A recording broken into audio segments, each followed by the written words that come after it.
1 year ago, I posted my first commentary video.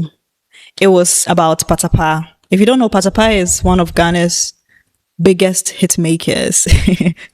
In that video, I opined that Patapa's One Corner was the first song in Ghana that came with its own dance trend.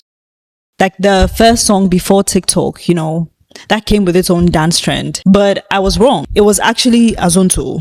Somewhere in the early 2010s, Ghanaians and Africans were still nursing our wounds after watching Asamoah play probably one of, if not the most crucial penalty in the history of African football. And he missed. Unbelievable. What a miss. And all of a sudden, Suarez's mood has changed again. I believe that as a generation, we have collective trauma from watching that moment. And so Ghana really, really needed a win. Then came Azonto. All right. You know, some money no be problem. Honest on the block. All right, I'm back again. You know what time it is. Straight up. All right, what's up? The biggest Ghanaian export since Cocoa, High Life, and Nkrumah. Honestly, looking back, it felt like it would never end, the Azonto craze. This was like 5 good years of banger after banger after banger, innovation and experimentation in Ghanaian pop music, a cultural phenomenon that just kept getting better and better and funkier. Ghanaians were in the streets of London and New York teaching people how to throw punches with a dance or make a call with a dance move or, step with it. It was amazing. How to move in a Ghanaian way to a Ghanaian beat. It was so fun watching Ghanaian culture be platformed and appreciated that way.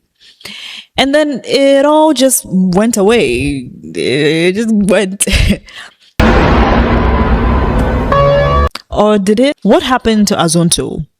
I kept asking myself that. Before we get into that, I just wanted to talk about the Azonto trend I've seen on social media. And it was sort of like a build-up from a celebration of Ghanaian music of the 2010s, which also coincided with the celebration of, Ghana's independence this year.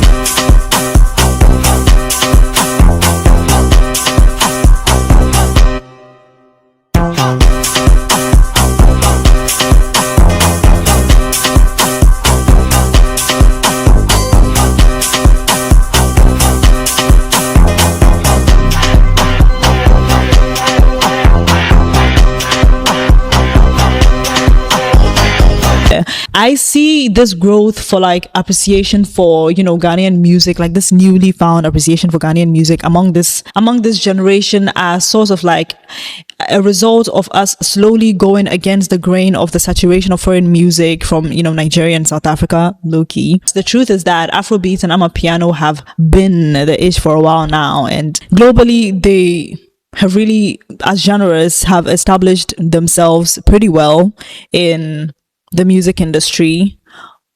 But the thing about Ghana is that we are so quick to leave our own to go and join someone else's bandwagon. Do you understand? And so I think that this whole Azonto coming back and it coinciding with a celebration of Ghanaian independence, there's so much pride in that. That has really heightened this trend of loving our own. And I'm going to keep saying trend because it's, I don't know, I guess the thing about Ghanaians is that we do tend to just move on from things really quickly, especially if it is our own. I think that Ghana, through the renaissance of Azonto, is watering its roots in the foundation of Afropop music. And we are reminding the world that Afropop started with us. There's been a general trend of cultural renaissance globally, which took effect post-COVID with the return of the Y2K fashion, the incorporation of 2000s and 90s pop music in music. Since 2020, it feels like almost every artist has leaned heavily into nostalgia, from Pink Panthers to Sabrina Carpenter to even, Olivia Rodrigo with the 2000s punk rock. It could be either due to an actual interest in experimentation in the music or just to use nostalgia as a prop and a marketing tool. Low-key, culture has looked back more than it has looked forward, in the last 5 years. And I think that it's changing this year. We're actually going to properly move on this year, I believe. We're going to become more innovative, I think, and inventive this year. But I think Ghana is sort of now experiencing our own collective nostalgia. And we're doing that through Azonto.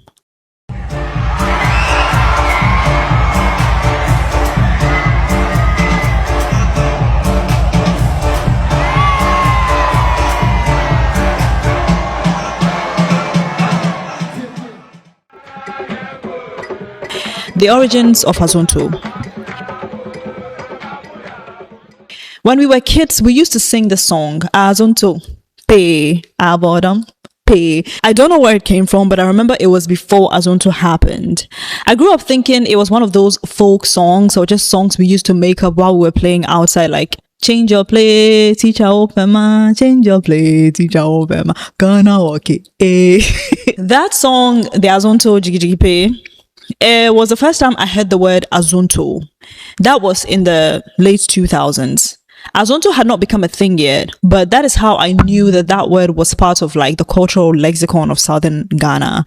Writing this essay, I wanted to know the origin of the word, and I honestly did not get any credible, or I almost didn't get any credible source for its meaning until I found this article in the African Performance Review Journal published in 2013. It is titled The Azonto Dance and it's written by Terry Bright, Kefosu, and Tabitha Day of the University of Ghana. According to them, Azonto usually means a cheap, low-life woman. It reminded me of the lyric in Sarkodie's You Go Kill Me, which is like probably one of the most important songs in the pioneering of Azonto. He raps, Joe, Nanu Sosa Champagne or Azonto, still I go maintain. Azonto be a man, second in your meal, but the whole party more 35 with the Bianca. Nanu Sosa Champagne or Azonto, still I go maintain. I bet she was skin pain. You know what time it is. That whole song is Sark talking about this character with whom he supposedly is having an affair. He speaks about her like she's this ratchet, rough, unladylike character who is only good as like a guilty pleasure and not someone to truly be with. For this reason, he describes her as Azonto. So I think, I started to think, okay, the definition I found makes a lot of sense in the context of Sarkodie's lyrics. Basically, Azonto is a term used to describe an unruly or wild woman, someone that's for the streets, someone you wouldn't take home to mama. So where can we trace Azonto back to? Well, ladies and gentlemen, good old Accra.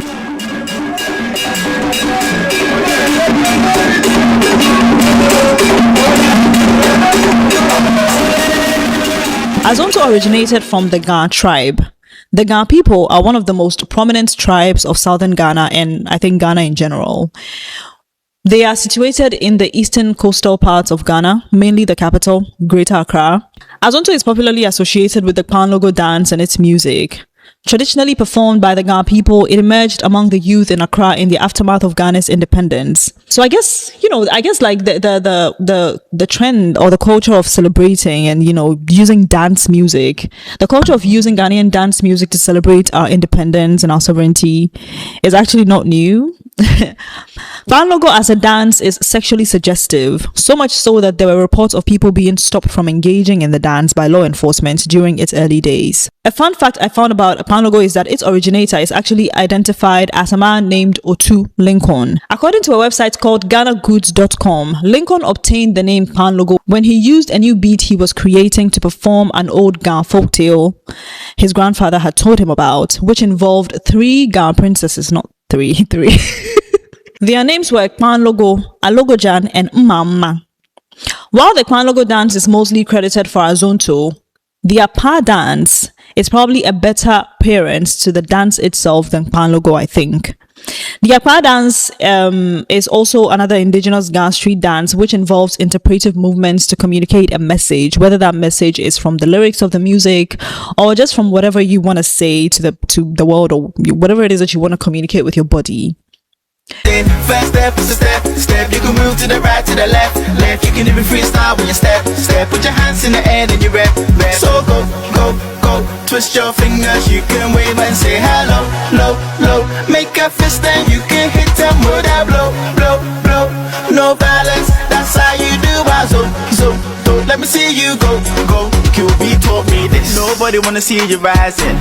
In their paper about Azonto, Day and Fosu write, the dance involved a lot of body touching movements, signs of making phone calls, disc jockeying, boxing, chatting up a woman, and ironing. A kind of vocabulary was formed which ostensibly transferred to the Azonto dance. This is why almost every Azonto song, especially the ones that trend, come with their own dance move. Case in point, kakalika.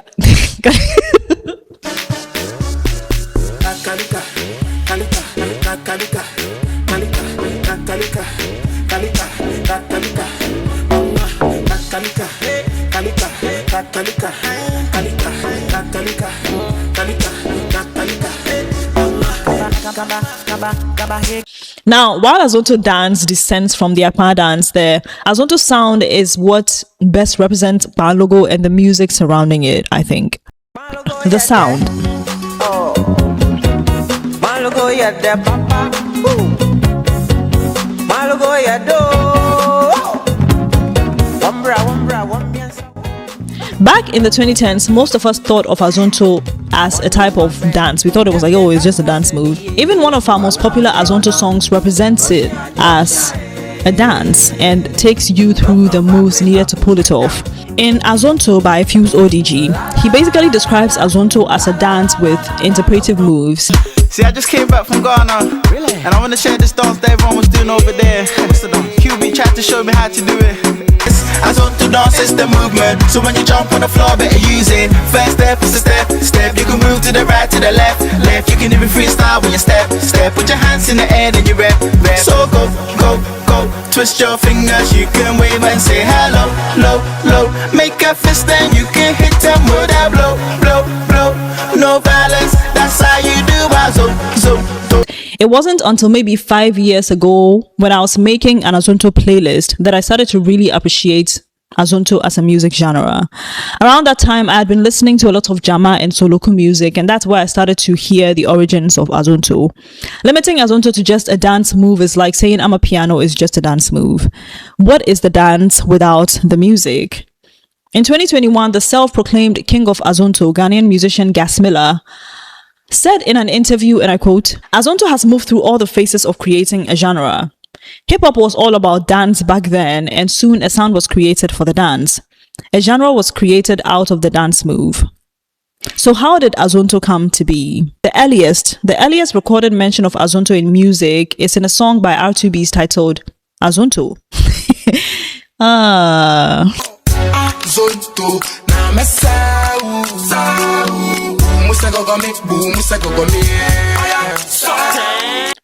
It was released in 2009 on 18th December.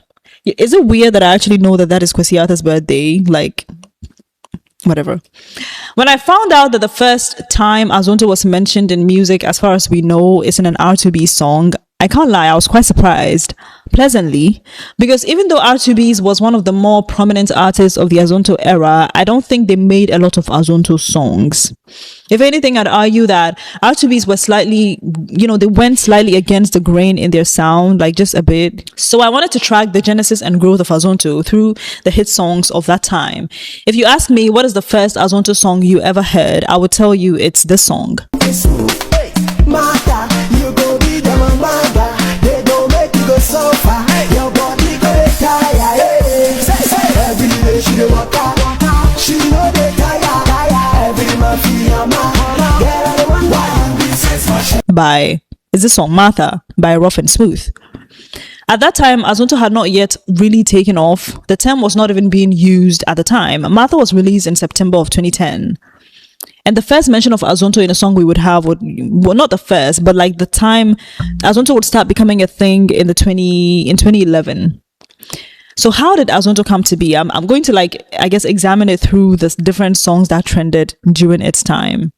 As I already mentioned, R2B's Azonto, but it wouldn't really become a thing until Sarkodie's You Go Kill Me, which was released on 11th May 2011. Azonto be a man sakane de nyame amba de ho kwakima otosify be di bianca otu bona jona mapura kura if you get man be too fear so to give ya ba adesa na get puma no na no is was champagne by Azonto still I go maintain the best shoot is campaign the group no. And then of course there's La Paz Toyota, and so the popularization of Azonto happened through a lot of these songs. You've got Sark, You Go Kill Me, which was released in May of 2011. La Paz Toyota, also actually in May of 2011.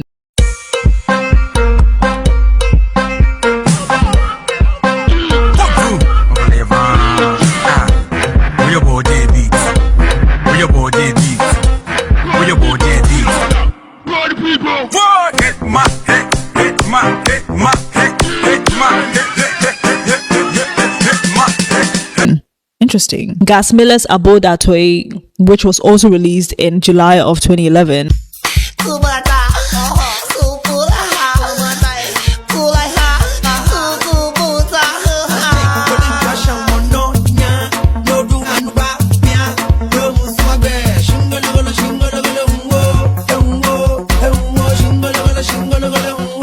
What I think that Gasmila's Abo Datwe is not only, you know, responsible for popularization of the Azonto genre, but I would say that I'd argue that it sort of gave Azonto a sort of cultural backstory, and so you could situate the Azonto movement in some sort of history through Gasmila, and that's why I guess he calls himself the king of Azonto. Like, he really credits himself for like Azonto, and I don't think it's far off at all. I think that its popularization, the pioneering, you know, it's through artists like Guru Sarkodie, but Gasmila, I would say he sort of came in with sort of like the history lesson in there to teach us that, okay, this is something that comes from southern Ghana or like Accra, from the Gans. And so I think his representation is so important in really being able to really capture what it means for Ghanaian culture, or what it is in Ghanaian culture. And then you've got other songs like Fuse ODG's Azonto, Antina, Olamide's. First of all, Olamide actually has an Azonto song, and Wizkid's Azonto.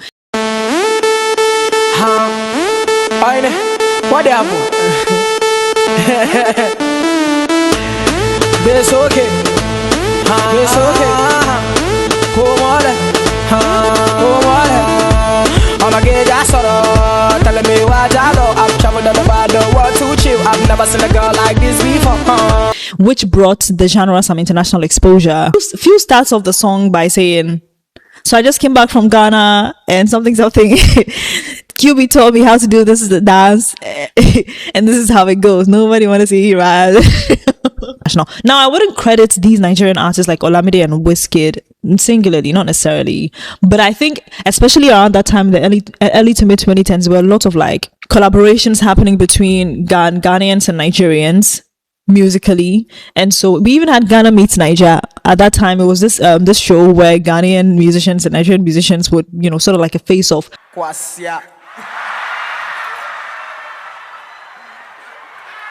Where'd Jimmy Powell? But Ghanaians love the song, right? Listen. And it goes something like, they would just sort of like battle who has better songs, who has better hit songs, and it was fun. It was like a, you know, healthy competition, and that's something that we've always had as, you know, Ghana and Nigeria, the banter. And I really think that Ghana Meets Niger, actually maybe I should make a video about it. I think that Ghana Meets Niger was really like the central point of the convergent point of Ghanaian and Nigerian banter. Like, you actually have not, you cannot grasp Ghanaian and Nigerian banter if you don't know Ghana Meets Niger. So yeah, there were a lot of collaborations happening, and so of course, like, Ghanaian music was going over there to Nigeria. Nigerian music was coming here, and so through those collaborations, of course, there was the international exposure that Azonto was getting. But for certain Nigerian artists to take it upon themselves to, you know, indulge in the Azonto sound and mention it explicitly, you know, because there are a lot of Nigerian songs that are Azonto, right, to this day. But there were songs at the beginning of the rise of Azonto that where everybody just wanted to talk about Azonto. Everybody just wanted to make everybody know that I know Azonto, I can dance Azonto. Everywhere you go, somebody wants to teach you Azonto. And so that helped with its international exposure. Understand? Charlie, if you say I make a fool, understand? First of all, introduction. First of all, introduction. Okay. I don't know. First of all, introduction. I mean, you were singing and you drew an amateur. In other news, I'm in love with my boo and another place, another one above. Bagoshi, Shemo Jamagana, Honeymoon, the Benito Fagbana, Shemo Jockey Fosu, Mofo Bagbe, Abosu.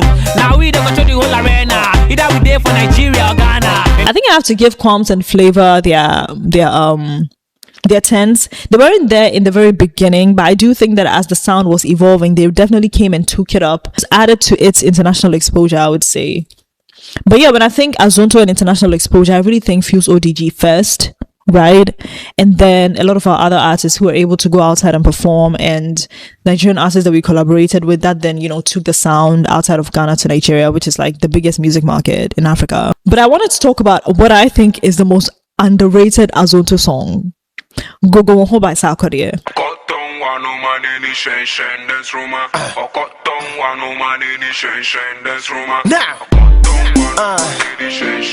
Wait a share, alright, hey, me man, me ko carry man was in a me pebby a menye or some me pep crime to me the bunny to crank or man for me pa menche to me bro ni yakwa for back come on and nanti and the same day we get to me lie so to pull them one some money and be patre or be in man and people to me since you my man that you come to me hope you men show na me your company one so such na me film pony in so back trying to drama my fame duffo ya baby now so do you woo hot da baby na me so me da baby now so me training them on no viagra sweet boko ya cho sambra and my media wanna me pay but some crown in my crack. I could make a whole video about like the best Azonto songs by Sarkodie, and I should and I will. Because Go Go Ho is, I think, the best Azonto song ever made. It has everything that is good, that is a signature of Azonto, from the beat to how it makes you want to move, to even the rap element of it. And there's one thing that I think I've noticed about Azonto is I think like you can sing over an Azonto beat and it's great, but I really think the one thing that sets Azonto apart is the fact that it's a lot of people rapping on dance music. Do you understand? That's what makes Azonto all the more interesting, when you rap on it. And I think that that's why Sarkodie is so important to Azonto, because he made us move to lyrics. Do you understand? Like, we were actually moving to lyrics.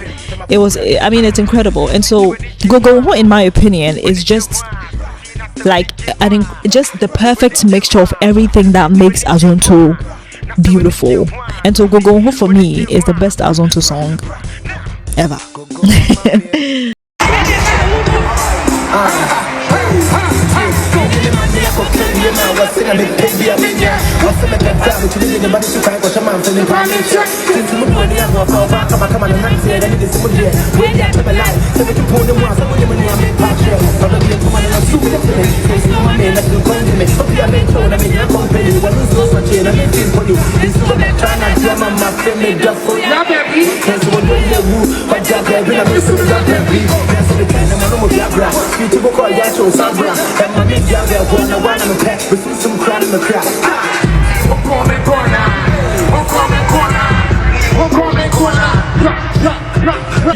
So post Azonto, right after Azonto died down a bit, there were certain Azonto songs that came after, you know. And I mean, Azonto in general, you can say it's just Ghanaian dance music, but there are certain songs in particular where you're like, ooh, the way that this song is hitting me, like, this is Azonto. For example, I would credit disco, funk, and like house music for pop music in general, like pop music, especially in the Western world, like in America.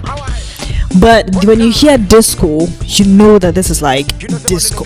Do you understand? And that's how I feel about Azonto. So songs like Thomas Pompoya Yao by Papi Kojo, Segbafia, Papi Kojo, Joy B and EL, Jin Daddy by Malik Texas, who is actually like a guy. I think he's from like this, the Accra. He's an Accra boy. Do the Dance by Eddie K, Kwame Eugene's Turn Up by Kwame Eugene, Abonte by R2B's, Hustle by Ebony, Patapa's One Corner, D Crimes, Coco Sakura, and so on. And I would say some of the key artists in Azonto would be Sarkodie, Fuse ODG, Gasmilla, EL, Joy B even, Shatawale, Shona Music, he's a producer, Apostle G, another producer, Pier2's Kill Beats, Richie, DJ Breezy, Richie Mensa, all producers. And I think that we tend to overlook how significant producers are to Ghanaian music. They're the bedrock of Ghanaian music, because they actually set the pace, they create the environment, they actually make the music. I think that I've probably left some people out, but these are like the people that I can think of. As far as production, I think that I'm going to have to make a separate video really going into the role that producers played in Azonto and maybe other genres in Ghana. But for now, let's take that. Now I want to talk about the hip life of Azonto. You know that hip life never had a dance. You could jump up and down, but there was no specific dance moves. And then along came Azonto. Azonto really was the dance for hip life in some ways. I mean, but it crossed over into something different, which is electronic dance music. And if you, I think you're old enough to remember that Azonto was the first African, or at least West African, form of electronic dance music to cross over to Britain. I really wanted to trace the evolution of Azonto through its rhythm, and I couldn't ignore its hip life influences.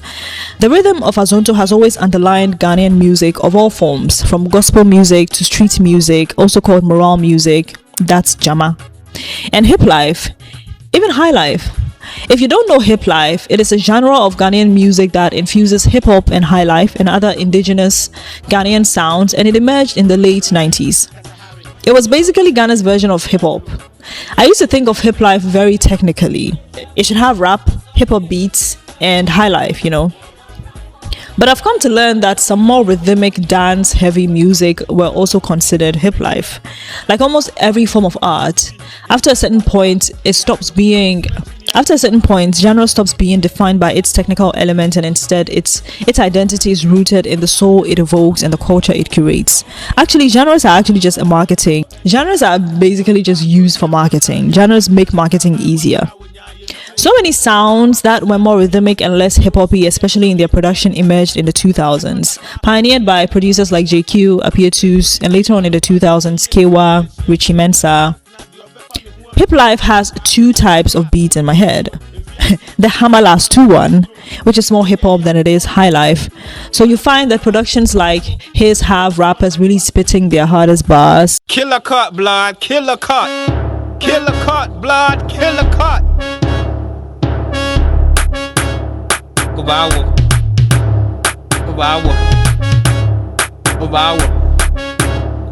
Remix.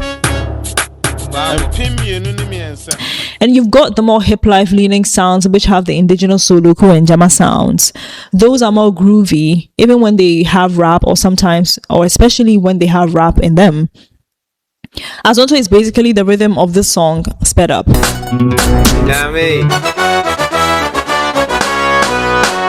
The beautiful evil.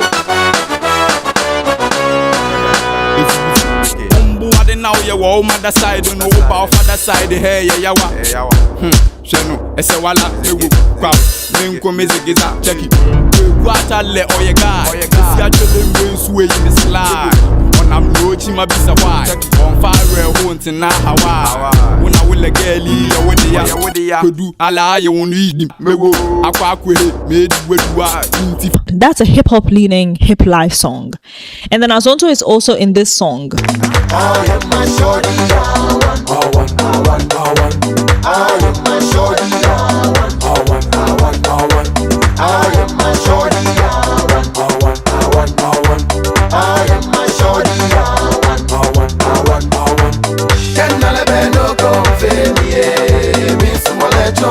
which is also another hip life song, but one that is more high lifey than it is hip hop. Azonto, as I like to put it, is the combination of all the rhythm in Ghanaian music across all genres. It is us finally being able to put a name to the groove in our music. Every now and then, different subsets of a culture converge to create an iconic, historic, and just unforgettably fun staple of pop culture. That is my favorite thing about Azonto. It's not one thing, not one person. It's the people. The creative that exists in the everyday person, the masterpiece in little pieces of a boring, regular life, until we come together and one interaction, a good morning that turns into playful banter, the call and response that births a genre, the fight for freedom and celebration of freedom that births industries, the groundbreaking phenomenon that lies in the mundane and overlooked, waiting for its moment. People say that the 80s were the best decade for American music and by extension global pop music, and I agree. I also think for Ghana, the best decade in our pop music was the 2000s, a height of monoculture, a country in the second decade of its fourth republic, coming into its own politically and creatively in a postmodern technology-driven world, which meant more access and therefore more cultural exchange. It was the height of experimentation in Ghanaian art, and it was all playing out on the main stage. It was like I don't know, if you go to Soloku, there's a part called All Out. If you go to parties, the Soloku part is called All Out. And that's when everybody can come onto the stage and just dance. That's what the 2000s in terms of Ghanaian creativity felt like to me. Movies, TV shows, theater, music, sports. It was a time of quality and quantity overload.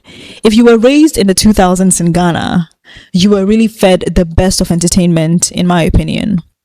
So it made sense that coming into the 2010s, we had such an artistic high in the industry. And, I think that it came to a head with Azonto. We crowned it with Azonto, in my opinion. The thing is that Ghanaians always have the source. We have the material, we have the art, we have the culture. Heck, some people might not even agree with me, but we have the will. But we have greatly lacked in proper infrastructure, systems, institutions, and even when we do, we don't have the checks and balances to ensure effective and fair execution of these systems. And Azonto suffered from this. I think when Ghana let Azonto go, we let ourselves go. Maybe that's a bit dramatic, but when I say we let it go, I mean the way we failed to protect, preserve, and see it through its potential, especially with regards to industrializing it. We failed a significant part of our culture, and by extension, we failed ourselves. Look at Nigeria, Afrobeats. There's nowhere you mention Afrobeats without people knowing it's from Nigeria. It has changed people's lives. It has improved careers and opened African music to the world. If you mention Azonto, I'm sure people will even ask you what that is. And if they know it, they probably think it's Nigerian. It is funny because Azonto is foundational to Afropop music. It worked so Afrobeats could run. Watching Azonto go through this renaissance has been quite interesting. I mean, it inspired me to write this essay. But even as I revel in the endless TikToks of Ghanaians dancing to Azonto music, I can't help but feel a certain sadness knowing that this is all just another trend. That's what Azonto has been relegated to. A trend. It is treated as a nostalgic theme song for Ghana's Independence Day celebration on the 6th of March, or I guess the entirety of March at this point. Or maybe I'm wrong.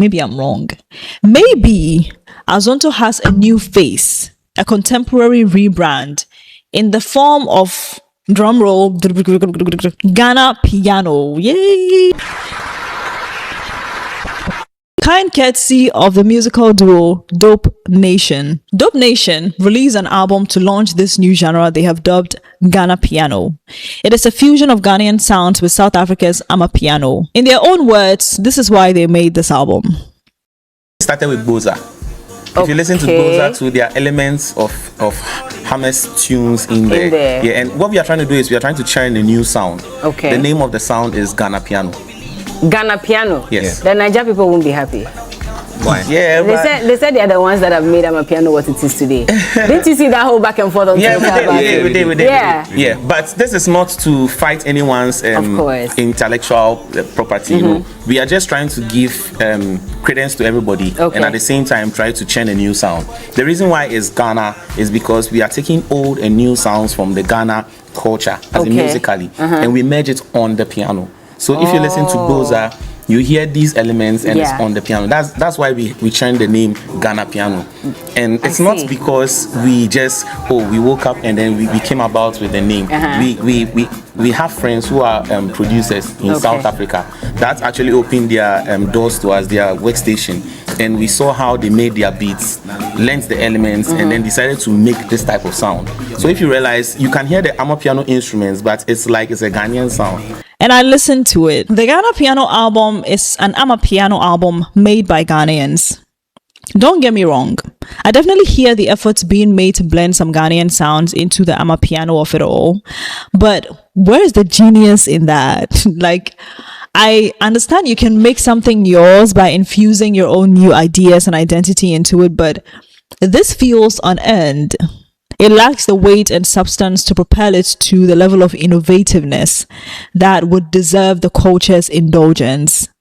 High life is an interesting genre, not necessarily because it blends hip-hop, a Black American genre, and high life, a Ghanaian genre, both born out of political resistance and community. What sold hip life is its usefulness to the culture and how it aligns with Ghana's historic and contemporary culture. The fact that we already had elements of rap in our oral traditions, which manifested in our music way before hip-hop was introduced in America. Hip life provided an avenue for the youth, specifically young men of its time and those of now as well, to lament their experiences and frustrations with life as Ghanaians. It was the people's mouthpiece. It also did not rely entirely on the fact that it was building off of fully formed sounds. Instead, it dared to be different and experimental. Hip life was so innovative and inventive as a genre that it ended up being referenced by and inspiring the very genre it borrowed from. It leaned more forward than it did backward. Innovation without experimentation and originality is just Vodafone changing its name to Telecel. The value is the same. Now, of course, I appreciate Dope Nation's efforts to customize a global sound to Ghana as a way to share in its spotlight. The plan was to capitalize on a trending sound to help the agenda of platforming Ghanaian music, but it feels lazy. There seems to be very little effort to truly platform Ghana. Instead, the Ghana piano movement seeks to benefit from Amapiano's global popularity without working on reviving or continuing Ghana's own legacy in dance music. I'm speaking from a place where I just feel like justice for Azonto, and it still has not gotten its justice. Do you understand? At the end of the album, Ghana Piano by Dope Nation, there's a mention of Azonto that was supposed to be a sort of tribute and acknowledgement, but that felt fickle. You borrow the sounds and the soul of Azonto to prop up a genre from a different country without a proper representation of what Azonto is to Ghana and how much of an impact it has had on Afropop. It felt like erasure. I'm not even saying they should have taken it upon themselves to bring back Azonto, but choosing to champion a foreign genre which is quite similar to Azonto, when we have our own which has been lying dormant all these years and did not really get the sort of, I'll say it again, justice it deserved, it's an interesting choice. So it's not surprising that Ghana Piano did not really go anywhere ultimately. The song did, but the Ghana Piano term didn't. Azonto is making a comeback, and one of the songs carrying this trend is their own song, Kakalika, which is labeled as Ghana Piano officially. The thing is though, Kakalika is trending in Ghana not because of its Amapiano, but because of its Azonto. One might argue that the Ghana in Ghana Piano is what represents the Azonto, but that's my issue. We already have a name for the sound, and we historically have not done well in marketing it as a genre. So I find that it would have been more faithful of Dope Nation to pick the Azonto thread back up and continue its abandoned legacy. Sarkodie tried in 2020 to revive Azonto through conversations on Twitter and ultimately release an Azonto song with Tulenke. Tulenke is a rapper.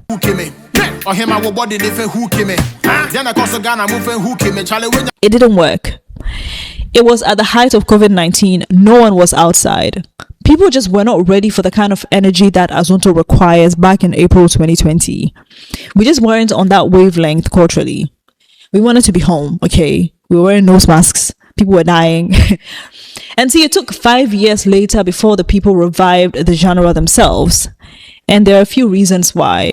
I did mention a few reasons before, and that had to do with we are like sort of going against the grain of foreign music in Ghana, but I think another reason is the coming of age of the Azonto generation. That's essentially Gen Z and I guess like later younger millennials and even, older millennials. But yeah, you can tell that there's a hunger for like something that feels collectively our own. And that's why like we went back and took back Azonto. And it's also because we never truly gave Azonto, we never truly used it for what it could actually give us. We moved on from Azonto way too quickly, especially as an industry, especially institutionally. And so even culturally, so people wanting to go back and like take Azonto back and like bring it because they miss it. It makes a lot of sense. And it's also because it never truly went away.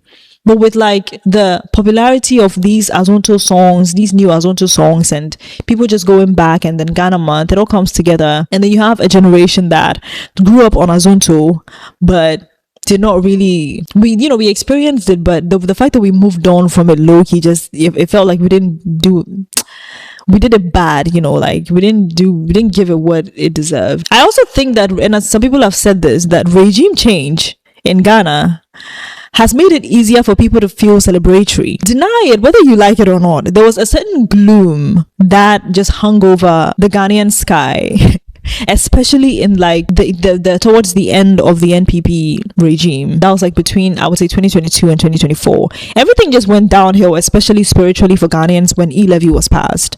E-Levy was a slap in the face of Ghanaians. It was an insult, and the E-Levy cake was just, it really was like, you really take us for idiots. And I think that the Ghanaian spirit felt very defeated.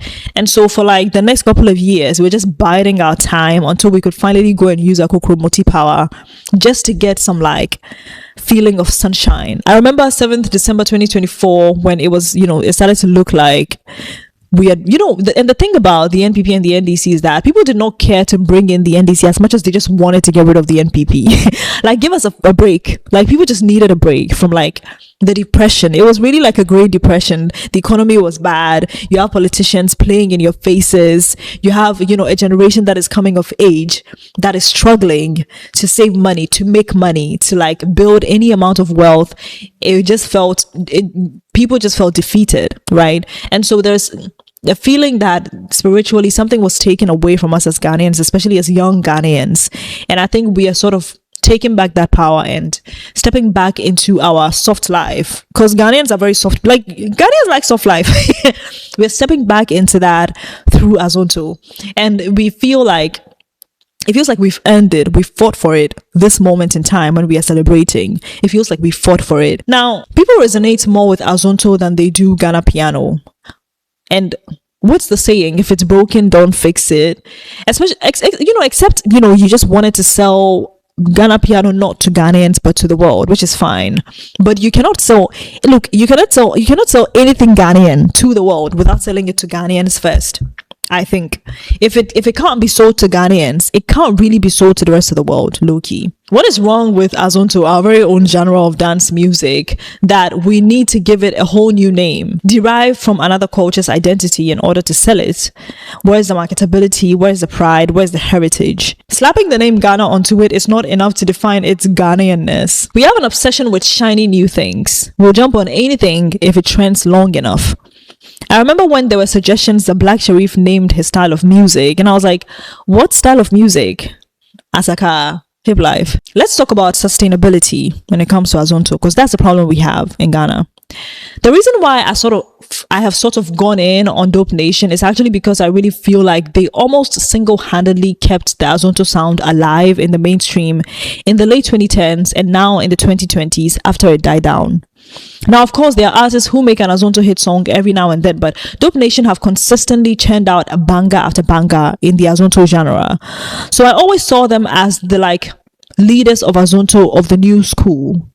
So it felt like a betrayal watching them sort of sidestep the Azonto genre to go on and advocate for another genre not native to Ghanaians.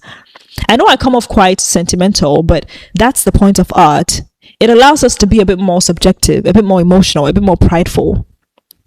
I think Dope Nation choosing to advocate for a completely new genre when they could really trace their work back to Azonto and give it the reclamation it deserves and needs is what is wrong with the Ghanaian creative industry. We are too quick to move on from historic phenomena, be they artists, be they sounds or movements. Azonto did not get the hip life, high life, burger high life treatment that it deserved. And it deserved it. Call me the Azonto ambassador at this point, okay? Just I am my father. I want my father being South Korea. I believe that there should be an Azonto category in our music awards, just like there is the electronic dance music category in the Grammys for electronic dance music. I really believe that Azonto is our dance music and it deserves a category in our music awards. Point blank, period. If we did, Patapaa would have won the best Azonto song in 2018 when he lost the most popular song to Fancy Gadam. We probably would not have the video of him reacting to it. Patapaa, you're looking very good. What do you call this, your design? Very, very beautiful design. Okay, and you yanka fancy. Where's your line? So then, Abba. Oh, it's like. Tell one. Talegana for Sana and I say washing with Jai. I don't moon himself what they say, but what the money pana. A job, which man or yan as washes what they're what the man. They don't have to take any stupid money beyond 1 far or be now 1 fair 1 for Moby because so inside that. Most of the people Nangasano, they are certain say Patapana is what they're what the man. Overshaw, I want them out of crown of fancy, and I'm out from Philly. But all the same, it's now better one day or air. But he would have gotten that award because that was the best Azonto song of that year. And if we had a genre, if we had a category for that, then Patapaa would have gotten his 10s. He would have gotten his dues because, like, yeah, in terms of quantity, in terms of number of votes, you were able to give it to Fancy Gadam, which deserved. Fancy Gadam deserved it because his people voted, right? But Patapaa deserved something, and if we had a category that honored dance music, Patapaa would have gotten it. We wouldn't have that video, but he would have gotten it. Our creative capacity is not supported nor captured well enough by the different institutions whose role is to protect, develop, and preserve creative output and creators in this industry, in this country. If Azonto had better recognition institutionally, if we had legitimized its impact and perpetual presence in Ghanaian and African music, we would not be here trying to borrow the shine of another country's creation in order to bring attention to ours. In conclusion, I think that as a culture, a country, and an industry, the best way for us to honor Sarkodie is to officially recognize and treat Azonto as a genre in our music industry. Sarkodie is the single most important, most impactful musician we've had in the last decade or so. And he has been consistently, whether intentionally or not, been advocating and keeping Azonto's legacy alive. And it's time we take on that weight with him. The best we can do to honor Sarkodie is to honor the genre he helped pioneer and popularize, which became a significant bedrock of African pop music. And in doing so, we honor ourselves and our art instead of waiting for others to do it for us. I rest my case, I rest my case, I rest my case, I rest my case, I rest my case. Listen to your favorite Azonto song today. I am making an Azonto playlist. I'll finish that. Hopefully by the time that I release this video, I'll be done with that playlist and I'll share it with you guys. I'll put it in the description so that you guys can listen to it with me, because why not? Thank you so much for watching. I didn't introduce myself. My name is Nasiba actually. And I created this channel so that I could talk about Ghanaian media critically, as well as in like a very fun way, in a way that, you know, keeps it in conversation, keeps it documented, and just keeps it evolving. And if you're interested in that, join me, subscribe.